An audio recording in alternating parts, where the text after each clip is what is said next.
3, 2, 1, liftoff!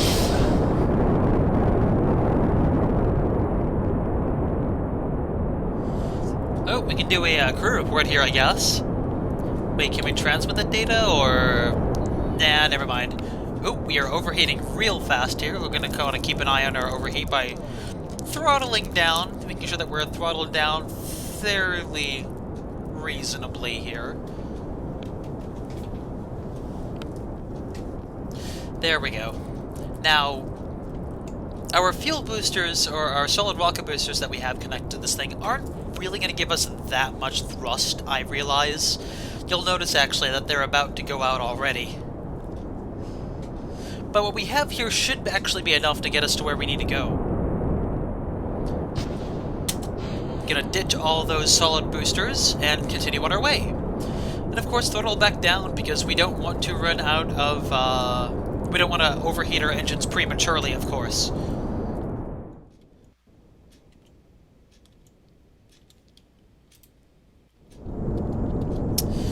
I'm not sure if we're going to have enough fuel in these side boosters to get us to where we need to go, unfortunately. So we might have to spend some of the fuel that we were planning to use for Eve.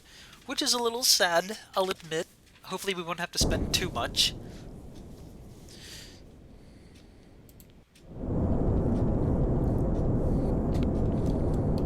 Okay, let's make sure that we're still aiming towards a relatively horizontal maneuver here. So the goal that I want to hit here with this Apoasis is 120. That's about 10 kilometers lower than our actual current Charon mission at the moment. And you'll see why that is. It's important for actually docking the two pieces together. Oop.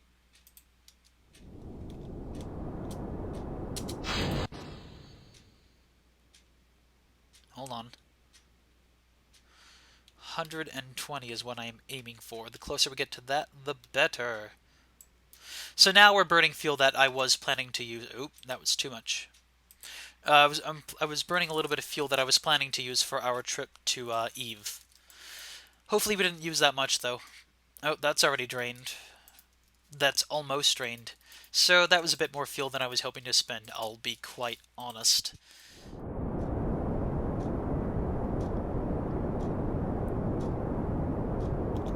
There we go.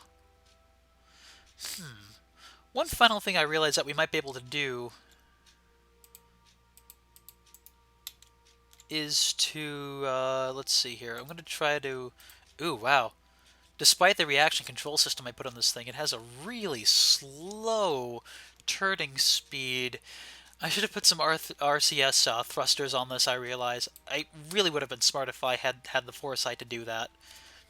But I'm going to try to burn so that we bring this down to about 125, 120, somewhere along those lines, just because I think that that's a little bit too much.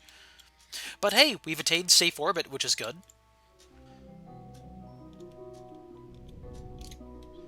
There. Perfect. Or, well, close enough, honestly. There we go. So, we're going to leave this part of the rocket where it is, and we're going to have the Charon that we already have in orbit dock with this station.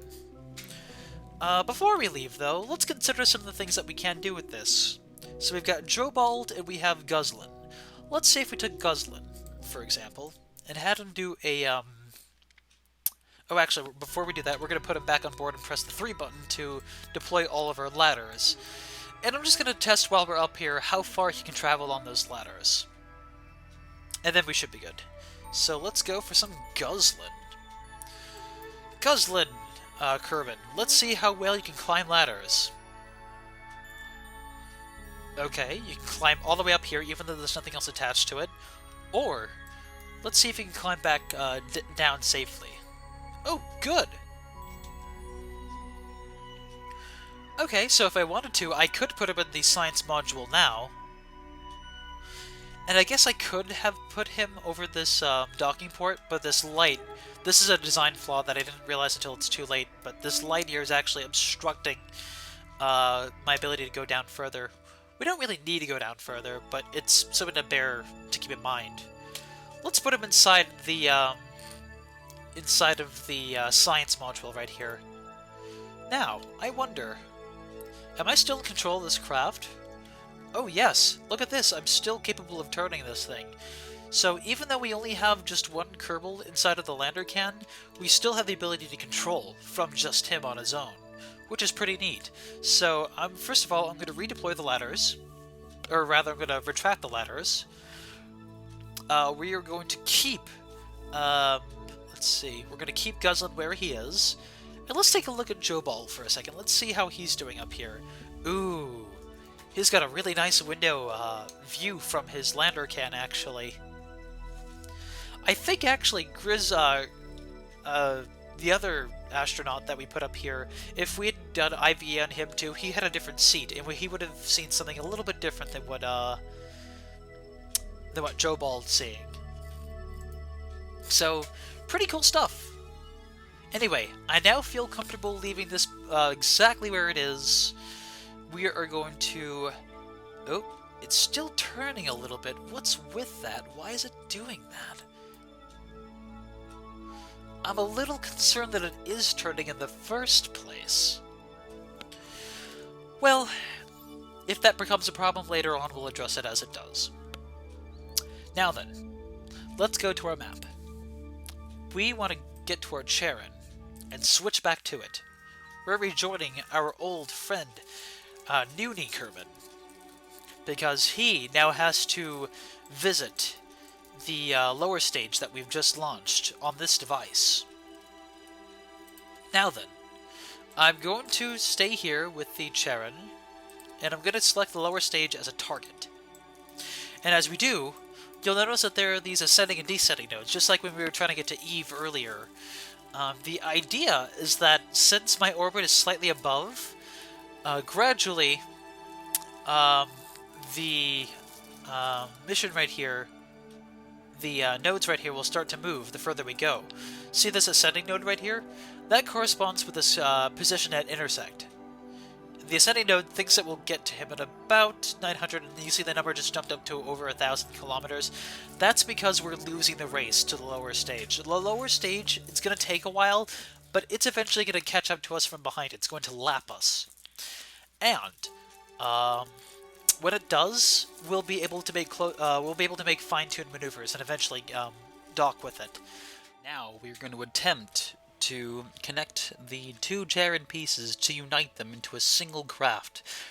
I've done a lot of orbiting off-screen, actually, and the lower stage is starting to catch up with the Charon.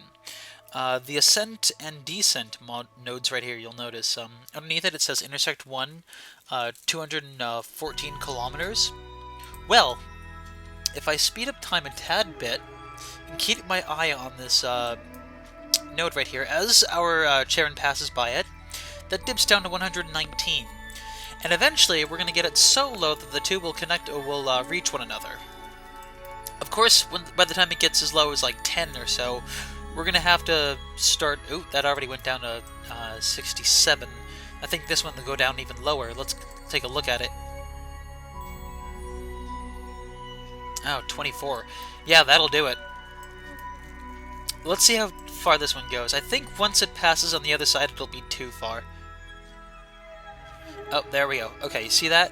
It crossed over to the other side, so now it says 31. So somewhere between here, 24 kilometers, and 31 is where our ideal intersection point is. Now, bear in mind that we're still in target mode. And I'm not sure if you can quite see the target from where we are.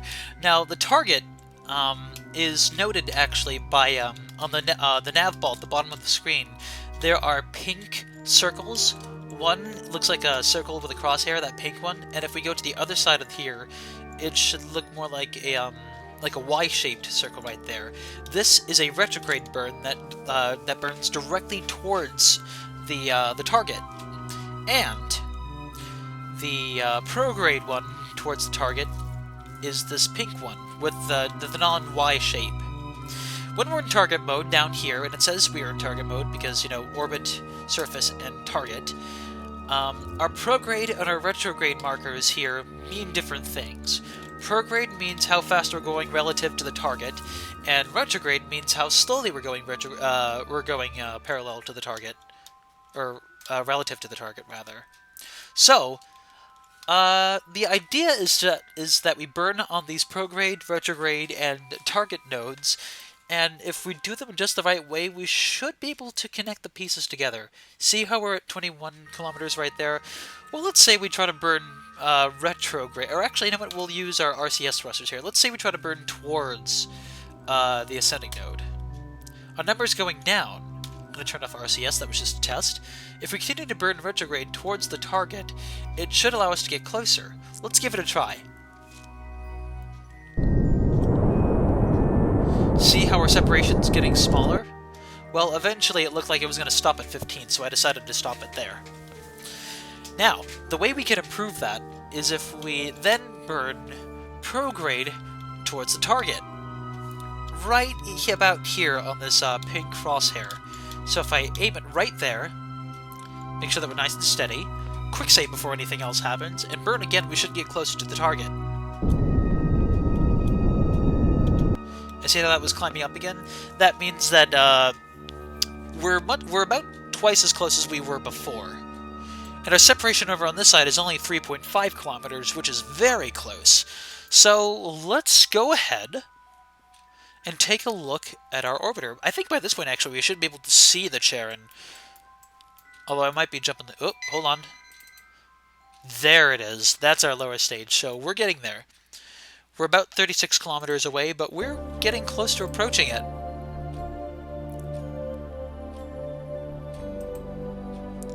However, we'll have to act by the time we reach those intersect points, because by then, we will have missed our opportunities. So we're going to have to get a little bit closer here. And we're going to see if we can improve our chances, because now that we're at 3.5 kilometers, that's extremely close. So the first thing we're going to do is try to burn retrograde, is what I've noticed seems to be a good technique that we can use. I'm going to quick save before anything else happens. Or I might actually burn on target first and see what happens if we burn on target. Let me test it.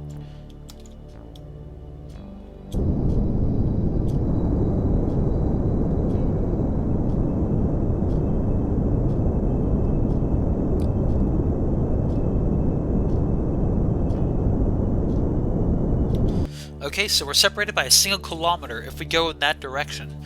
So as we approach the 1 kilometer mark here, what I'm going to do is now position ourselves towards a retrograde position relative to the target. About here. And when we get close enough, once we reach 1 kilometer away from it, I'll burn retrograde. And then when we do, our orbit should synchronize so that we are perpetually 1 kilometer apart from one another. First of all, where did that piece go? Oh, it should be... There it is, right down there. So, I'm going to time skip and keep an eye on it, and just watch it slowly approach from beneath us. We're going to get within 1 kilometer of it. And then once we do, we're going to want to burn so that our velocity relative to the Charon is reduced down to 0. And then when we do, as I said, we'll be able to have a synchronized orbit with it. Oh wow, it's so close we can actually make out the shapes of the orbiter. You see that? It's so close we can actually see it. Okay, let's start to burn retrograde now.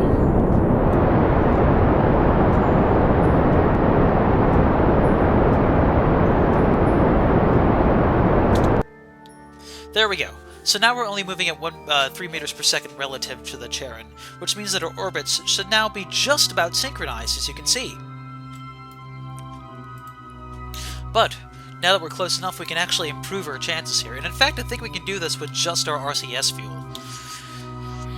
My first plan is to aim ourselves retrograde towards the Charon stage, so that we're aiming right at it. Then, I'll use RCS to make fine-tune adjustments, because I think we're at the stage where we're so close and we can see it now that we don't really need a burn, because at that point it becomes a bit dangerous. So I'm going to aim retrograde at the target, and I'm going to use the N key to push ourselves downwards towards it.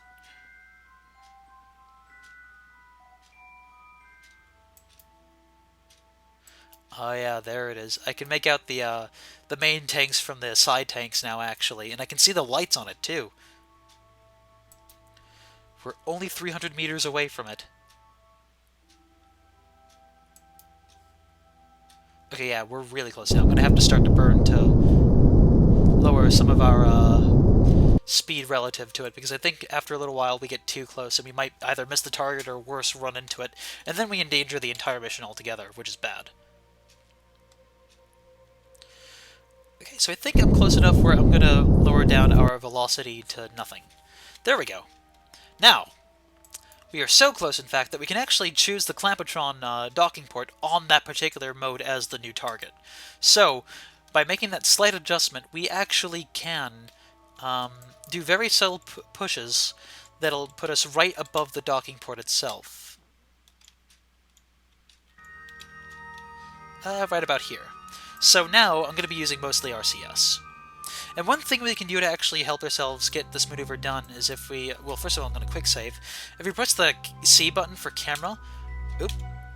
Or is it the V button? Yeah, it's the V button. We can chase the camera to 3, which means we can control it wherever we want it to go. Orbital puts us in an orbital map like this. Chase will put it behind the module, so no matter how I turn it or twist it, it'll always stay relative to how I stage the camera. I'm going to set it to chase right now, and you'll see why shortly. Now then. My first plan of action is to get us close to the, to that docking port. Then when we get there, we'll do the really fine-tuned adjustments. Now, you notice how I'm turning the module with the camera staying precisely where it is? That's because we're in chase mode. Okay, we're getting really close now. Noonie is looking pretty confident about himself, though. Okay, now I have to do something, because we're going to collide if I let this keep traveling as it is. So I'm going to push on RCS. Push, push, push, push, push, push. And we are good. There we go. I'm going to quick save, because we performed another good maneuver. I'm going to turn off RCS so that we can now aim ourselves about here, so that we're about perpendicular relative to the door. And we're gonna push with RCS to try to... We're basically the idea... What I'm trying to do right now is put us above the doorway. Or close enough above the doorway. See how the docking port's directly beneath us? We want it to be about even with ourselves. And then after we do that, it should be a straight shot down. This probably what we're doing right now is probably good enough, actually. So now, I'm going to turn off RCS so that we don't make any accidental adjustments. I'm going to position the camera directly behind, or rather above us, and turn so that we are perfectly retrograde with the pink marker down there. So now our docking port should be directly targeted at their docking port. Before we actually commit to this maneuver, I want to make sure that our ladders are also synchronized too. So if I go down here, you'll notice that the ladders that we have, the main ladders, are actually on this side. So we're going to make a turn. I'm going to turn off... Yeah, there we go. Just so that our ladders are a little bit more... like that. Okay, that way our ladders can be set up the way we want them to. I'm going to turn off RCS, make sure that we're still still aimed at the port right here. We might have to make another adjustment too. We'll see. I'll try to dock it as we are right now by aiming it directly at that docking port and pushing ourselves closer. We can make even finer adjustments too when we get really close.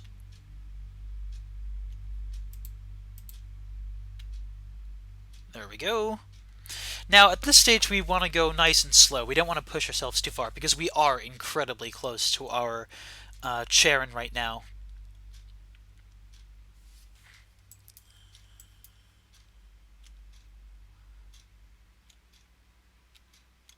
There we are. Going at about 5 meters per second. Now, I don't feel comfortable with the position that we're at right now so far. So I'm going to, first of all, I'm going to turn off RCS. And again, turn us a little bit more so that we are The E button, by the way, in case I haven't said it before, Q and E are the buttons used to turn your craft. Now we're so close to our own crafts that we can see the shadows that we're casting on one another. I'm going to aim it, or I'm going to aim our craft at the, using the nav ball, I'm going to aim it right retrograde at the docking port. And we should be well enough to aim that we can land this thing. So I'm going to quick save and give it a shot. Pressing RCS, we're going to press downward by using the N button.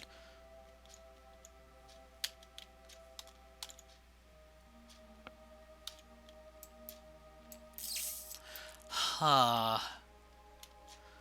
I'm not sure how I feel about this, you guys.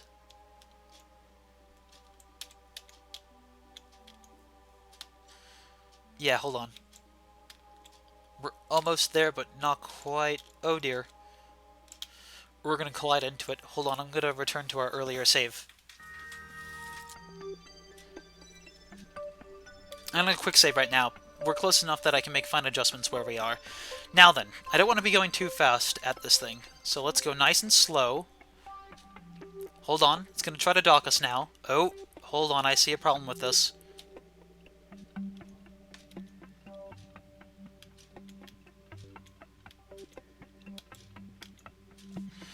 Now, here's the problem. We have a slight malalignment with this, actually.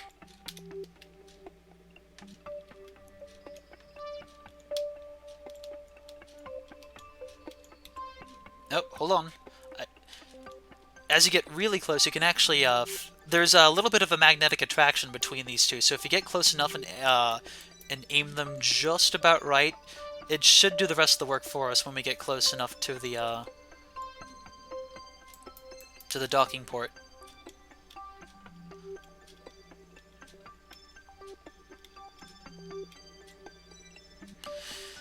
Now, docking, as you can see, is a little tedious, admittedly. Oh! Oh!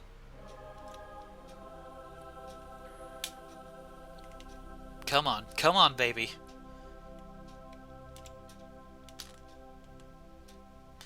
Oh, you know what? Maybe I just have to turn this thing properly. Hold on. If I just turn it like that... Come on. You can do this. There we go! We got it! That took a little bit of time, but it eventually worked. And I think our ladders are perfectly synchronized. Let's give this a try.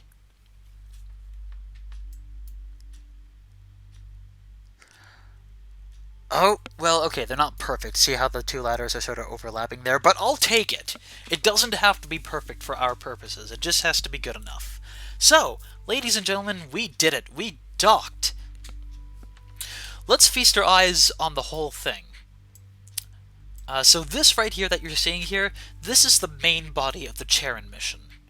This right here that you see, and actually I'm going to reopen my, I'm going to close and open my solar panel so that we're back at full power again. There we go. So now all of our solar panels are up, so both the stages that we have now should be receiving maximum amount of power. You can see our electric charge going up.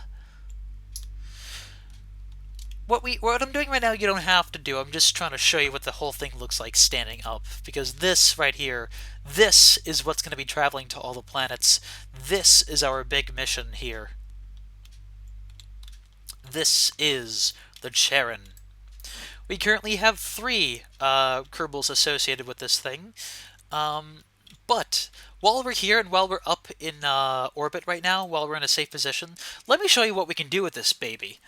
So, to begin with, I'm going to take Kerbal here, who is still sitting here in his port, who's been sitting here calmly this whole time. Let's quick save first. I'm going to take Kerbal and try to climb up and down the ladders. I've never tried to climb a ladder that's crooked like this. Let's see if this actually... Oh, yep, he connected right to it. So, our astronauts can climb all the way up and down this new craft here without any problems. Hopefully. Yep, they can do it just fine. Now, Joe Bald, I'm going to have him leave the lander can right here, because we no longer need him to pilot this system. We already have Noonie, who's capable of doing that. So I'm going to have him join his other friend in the science module, which, by the way, houses Guslin and Joe Bald. Now, the science module, now that it has people operating it, is fully operational. So let's say we wanted to do a whole bunch of science at once, and I'm going to do that by pressing the 2 button, and that'll initiate every science mission that we can currently do. And then let's say we try to transmit all the data at once. You'll notice here, actually, that there's a process in the lab module that we can't really use quite yet. I'll show you how that works after we do this. So let's say you transmitted all of your data, and eventually all of our electric charge goes down. Where is our transmitter? Let's transmit the data. There we go. It may not have transmitted... Oh, there it goes. It just took a second. Now let's say you transmitted data, and it came from, like, the science junior that we have stationed up here in the science GOOS experiments. Now, the fun part about the processing module is that we can use this to clean up experiments. That takes some electrical charge, but once that's finished, we can now use those science juniors and our science, our goo experiments. And we can repeat the use of those experiments as many times as we want to. Now, one more thing we can do with it, too, is, I'm not sure if we can do it right now, but let's say we wanted to observe the materials bay. If we were to click this other button, this new button that's right here, it says Process in Lab Module, and this would give us 10% plus science to our transmit value. Now, unfortunately, we've already done this particular mission so many times that we can't really transmit any new data, even if we do process it, but I'll show you what happens anyway. It takes a little bit of energy to power it up, but we can now do a detailed analysis transmission, which would have given us 10% more science than before.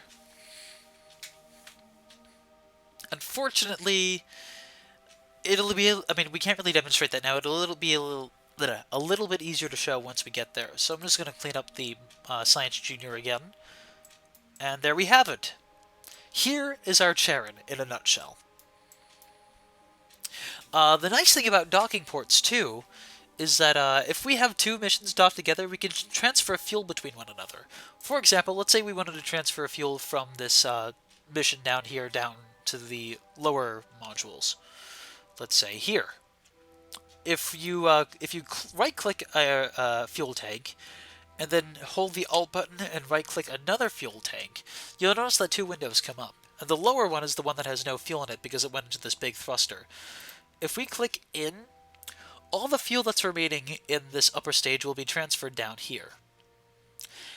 Now, we do have some fuel left in these upper canisters where these smaller thrusters are, but I don't want to thrust with these smaller thrusters anymore. And the reason why is because these thrusters are actually so close to our girders right here that they might actually damage the girders. So, we're going to take the fuel that we would have used here and instead send it into the lower thruster here. Because this smaller tank right here can now send fuel to anywhere else in our launch system. Now, by doing this, you might be thinking that we're crippling the upper Charon piece, or you might be wondering why I didn't install some decouplers onto the fuel tanks right here. Now that they're kind of useless. Well, they might not be useless entirely. The idea is that that if we ever need to separate this the upper module from the lower one, we can do that, and we wouldn't have to worry about like this upper piece here. It's still independent. We can still have it orbit new places on its own. I can't think of any reason why we would want to do that, mind you, but that's an option that we can do. Before leaving the Charon on its own, the last thing I'm going to do is I'm going to push the 3 button to retract our ladders. And the reason why is that if we have them retracted, we'll now have this docking port up here open. So, we're nearly ready to go to Charon. there's a couple things we can do prior to. I mean, we're nearly ready to get to Eve, but I want to attach some projects to this. We have 5 available docking ports right now. We have this one at the very top that used to house Bill's pod, and we have these 4 along the side. I am going to attach some missions to this.